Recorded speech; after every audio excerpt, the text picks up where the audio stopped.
Goeienaand. Dis lekker vir my om u bietjie op 'n anderste manier te groet as gewoonlik. Dalk nie so lekker nie, ek is nogal op my senuwees, want ons doen bietjie ietsie anders, van drastiese tye, vereis seker drastiese stappe. So dis tog steeds bietjie anders om u te kan verwelkom en hierdie Sabbat te kan ingaan saam met u.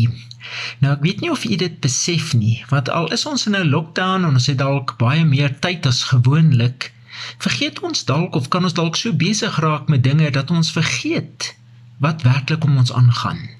Hierdie dag staan werklik bekend as Goeie Vrydag. Hoekom? Want hierdie tyd, oor die 2000 jaar terug, het Jesus vir ons op die kruis gesterf. Sy liggaam is reeds in die graf en hy is ook besig om die Sabbat in te gaan en te wag vir die opstandingsmôre. En wat 'n voorreg het ons as 'n kerk, as 'n gemeente, om nog steeds die Paasfees te vier, waar ons die dood en opstanding van ons Jesus herdenk, al kon ons nie eens by mekaar kom nie.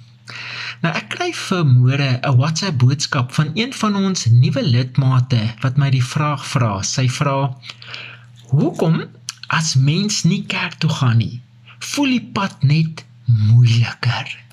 Sjoe, wat 'n vraag. Ek moet erken, eerstens was ek nogal bly oor haar vraag, want vir die meeste Christene vandag gaan die lewe maar net aan. Of hulle nou kerk toe gaan of nie, dit bly maar vir hulle dieselfde. En tog het haar vraag my diep my hart aangeraak. Hoekom? Want dit is tog iets besonders. Hier was iemand wat voel as sy nie kerk toe kom nie, mis sy iets. Sy mis iets. Die pad word net vir haar moeiliker. Nou, dit het my laat dink aan Hebreërs 10 vers 25 wat vir ons sê: en laat ons nie die onderlinge byeenkomste versuim nie, soos sommige die gewoonte het nie, maar laat ons mekaar vermaan en des te meer na mate die dag van die Here naderkom, of ons na mate die dag sien naderkom.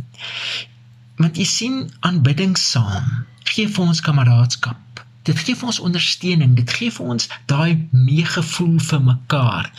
Die kole, soos hulle sê, wat saam brand, hou mekaar warm en die vlamme hoog en veroorsaak natuurlik meer hitte as die ou koeltjie wat op sy eie probeer brand.